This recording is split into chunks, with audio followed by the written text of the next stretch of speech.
এখন প্রশ্ন ওঠে আল্লাহরে বানাইছে কেডা? মুরগি আগে না ডিম আগে? ডিম যদি আগে হয়ে থাকে তো ডিমটারে পারলো কে? আর মুরগি যদি আগে হয়ে থাকে কোথার থেকে মুরগি এসে উড়ে এসে জুড়ে বসলো?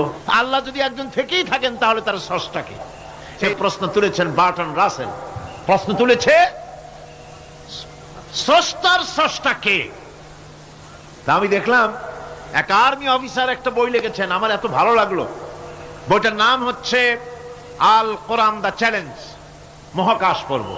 সে বইয়ের শেষ ভাগে গিয়ে তিনি এটার জবাব দিয়েছেন, স্রষ্টার স্রষ্টাকে তাই তুমি তালাশ করো। কানা চায় মানে কুজো চায় সিটই শুইতে।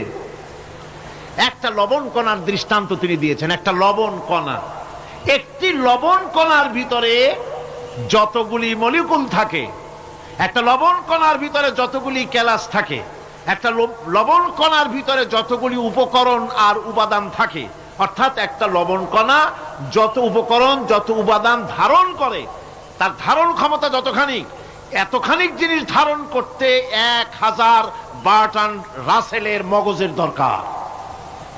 একটা লবণ কণা, সেইটার চিন্তা করাই কঠিন। আর এত বড় মহাবিশ্ব যিনি সৃষ্টি করেছেন তার স্রষ্টাকে তালাশ করতে চাও, এটা কি স্বাভাবিক কথা?